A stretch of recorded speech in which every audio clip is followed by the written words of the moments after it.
gagasan dan ide ini adalah goalnya nanti untuk kemajuan desa atau perubahan desa yang lebih baik. Ya. Itu Pak. Ya. Saya ingin mensinergikan antara pertanian, pariwisata, dan pelestarian lingkungan, Pak.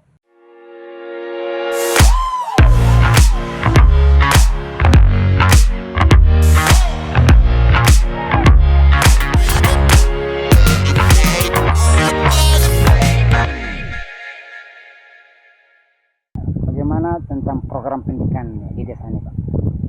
Baik Pak Frans dan pemirsa di rumah, bahwa ada satu hal yang kadang-kadang kita terlewatkan, betapa pentingnya sebuah pendidikan, Pak. Jadi saya di kompetisi Pilkel Mayong ini mempunyai program unggulan di bidang pendidikan.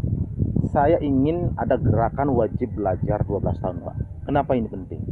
Karena gerakan wajib belajar 12 tahun ini akan memutus rantai kemiskinan, Pak. Selama ini yang tidak digarap oleh pemerintahan desa, sehingga data 2 tahun lalu menunjukkan bahwa lebih banyak SDM kita ini tamat SD SMP, Pak. Ini kan persoalan besar, Pak. Bayangkan kalau lebih banyak kita tamat SD SMP, kesempatan kita bersaing di dunia kerja akan sangat kecil, Pak. Nah, ke depan saya punya agenda, saya punya program bagaimana perangkat desa di kewilayahan itu harus punya database berapa setiap tahun ajaran baru itu anak-anak di lingkungan masing-masing itu wajib belajar, Pak. Kemudian kenapa mereka tidak bisa belajar? Apa persoalannya? Kalau persoalan biaya, rasanya tidak mungkin. Karena kalau SD itu kan sudah dananya minim, Pak. Apalagi sekolah yang kita miliki di desa ini adalah sebenarnya sekolah negeri, Pak. Nah itu. Sehingga sekali lagi saya ingin di masa pemerintahan saya ke depan, kalau saya terpilih, kualitas SDM yang kita miliki akan bisa kita perbaiki, Pak. Jadi yang masuk SD wajib masuk SD, yang sekolah di SMP wajib masuk SMP, kemudian yang sekolah di SMA juga wajib, Pak. Kita ingin setelah tamat SMA ada kesempatan baru, Pak, bagi warga kita untuk bersaing dunia kerja. Sehingga kalau semuanya bisa bekerja, alangkah tumbuhnya ekonomi kita, Pak. Jadi kalau dapat pekerjaan di instansi tertentu, orang dapat duit, dikasih ke orang tua atau dibelanjakan di rumah, kan ada perputaran ekonomi, Pak. Itu target kita, Pak. Jadi SDM kita perbaiki, goalnya nanti adalah bagaimana ekonomi juga akan tumbuh. Nah itu Pak Frans, kurang lebih di program saya. Jadi gerakan wajib belajar 12 tahun akan saya kawal dengan maksimal untuk di desa kita. Seandainya kalau ada anak sekolah atau dari keluarga yang memang karena tidak mampu untuk membeli seragam sekolah, apakah desa akan siap membantu di situ? Begini Pak, kalau untuk di tingkat SD saya rasa tidak ada persoalan. Persoalan muncul kita berbicara tentang anggaran itu adalah di tingkat SMP dan SMA, Pak. Dan nanti kita lihat, Pak. Saya menggunakan teknik gotong royong, Pak. Saya yakin, Pak, dari 5.000 populasi yang ada di Mayong itu sebagian orang sekitar sekian persen itu mampu secara ekonomi. Kita akan tarik mereka untuk ikut bersemangat, Pak, memajukan desa. Kita akan datangi mereka, tapi kita berikan data, Pak. Oh, begini loh kondisi desa kita. Per tahun ini sekian warga kita yang tidak bisa melanjutkan SMP ke SMA karena alasan biaya. Mohon dibantu. Saya pun, Pak, jadi kepala desa nantinya dapat gaji, saya sisihkan gaji saya sedikit, Pak, sebagai sponsor untuk menggugah masyarakat yang lain untuk ikut serta memikirkan persoalan pendidikan kita, Pak. Jadi kalau ini kita selesaikan secara gotong royong, kita yakin, Pak, lambat laun 6 tahun ke depan di masa akhir jabatan saya, statistik pendidikan di desa akan berubah dari minimal SD dan SMP menjadi minimal SMA. Itu yang akan harapan saya ke depan, Pak. Itu Pak Frans. Luar biasa program pendidikan ini ya. Nah, sekarang kita beralih ke seni budaya. Ya, seni budaya. Bahwa pengetahuan kami desa Mayong ini juga luar biasa, punya seni budaya sebagaimana desa lain di Bali, tetapi dia punya kekhasan. Bisa dijelaskan, Pak, apa yang akan Pak lakukan nanti kalau terpilih jadi kepala desa untuk mengembangkan, maintenance atau terus memanfaatkan seni budaya yang ditinggalkan oleh nenek moyang kita ini menjadi sebuah kekuatan ekonomi. Baik, Pak. Salah satu program saya juga di Pilkel ini adalah bagaimana seni dan budaya dilestarikan, Pak. Saya melihat potensi seni kita ada tarian, Pak. Itu kan yang sifatnya tradisional. Ada seni apa namanya seni kekinian juga ada Pak, seni modern gitu loh. Jadi bermain musik segala macam. Kemudian ada juga seni-seni yang lain Pak. Yang ke depan kita kepingin seni dan budaya ini kita pelihara dengan cara apa Pak? Muda-mudi yang ada di Mayong saya akan libatkan Pak. Saya akan libatkan mereka, saya akan berikan pemahaman bahwa seni budaya yang kita miliki ini harus bisa kita jaga Pak. Kita jaga dan kita tingkatkan. Bila perlu kita bikin hal yang kreatif Pak. Jadi nanti akan rutin kita lakukan kegiatan-kegiatan seni. Ya mungkin 3 bulan sekali atau at least 6 bulan sekali Pak. Pada saat perayaan Galungan apa mesti yang harus kita lakukan yang kaitannya dengan pelestarian seni budaya Pak. Apakah ada program Pak untuk kan ada dana desa yang cukup besar sekarang.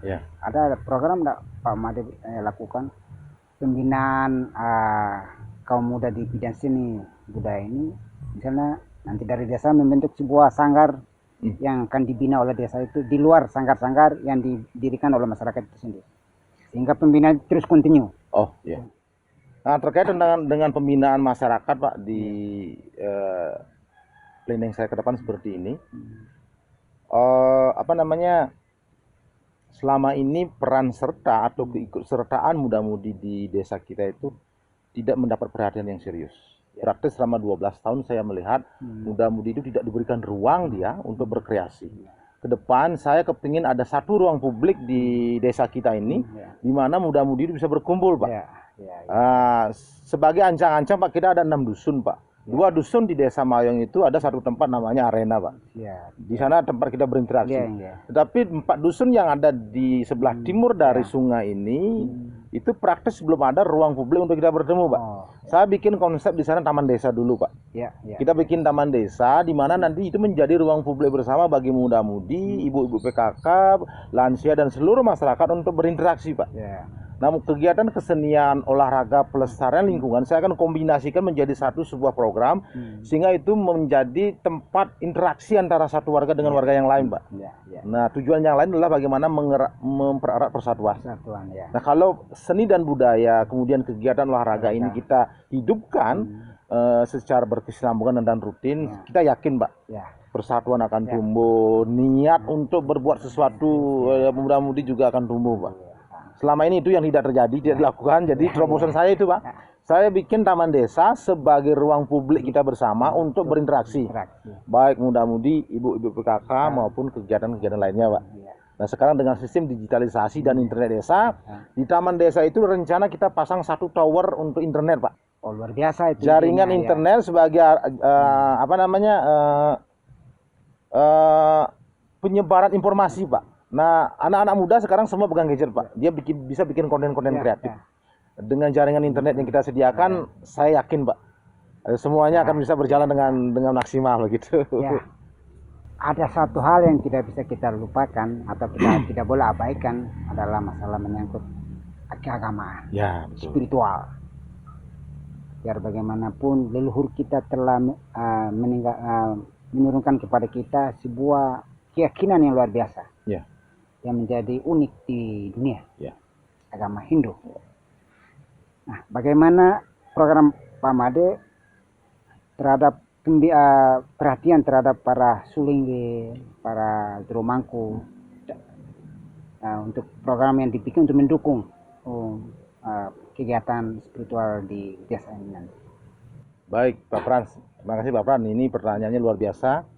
Jadi terkait tentang program-program di masalah keagamaan, saya selama ini cukup memperhatikan ketika ada kegiatan-kegiatan upacara keagamaan itu memang layaknya ada hal-hal yang tentu kita harus pikirkan Pak. Jadi bagaimana aktivitas keagamaan berjalan dengan baik, bagaimana instrumen pelaksanaan di acara-acara keagamaan itu juga berjalan dengan baik Pak. Jadi nanti kita akan fasilitasi Pak para pembuka agama kepemangkuan itu dengan menambah ini Pak pelatihan-pelatihan. Menambah pelatihan-pelatihan, kemudian di sisi lain kita juga akan lihat Pak, apakah memungkinkan nanti dana desa ini kita sisihkan sedikit misalnya untuk misalnya sekedar pengadaan pakaian misalnya Pak. Mungkin setahun sekali misalnya seperti itu. Nah, tetapi kita akan lihat nanti slot anggaran yang ada Pak. Karena dana desa itu dana desa yang kita terima sekarang itu sebesar 1 M lebih, Pak. Ya. Kalau ini dikelola dengan baik, rasanya hampir semua sektor, Pak, bisa di cover, bisa kita berikan sesuatu di sana, gitu loh, Pak. Tinggal sekarang niatnya seperti apa, kemudian caranya seperti apa, kan itu, Pak. Itu yang nanti yang akan saya lakukan. Oke, luar biasa ini programnya Pak Made untuk Desa Mayong. Nah, terakhir pesan Pak Made kepada masyarakat Mayong dalam kaitan dengan pelaksanaan pilkel ini. Kita ingat, catat bahwa pemilihan kepala desa adalah pesta demokrasi, bukan hanya untuk mencari permusuhan. Pesan untuk masyarakat pemilih di Mayong. Baik, pemirsa yang terhormat, hari ini saya ingin sampaikan bahwa pemilihan perbekal atau pilkel ini adalah adu gagasan, adu ide. Jadi seyogianya kita sebagai calon pemimpin harus bisa memberikan harapan baru kepada perubahan desa yang lebih baik. Harapan baru itu harus kita tuangkan dalam penjabaran program-program yang harus kita sampaikan ke masyarakat.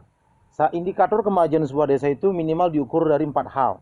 1, bagaimana penyelenggaraan pemerintahnya berjalan dengan baik. 2, bagaimana ekonomi diperbaiki. 3, bagaimana pendidikan atau SDM masyarakatnya diperbaiki.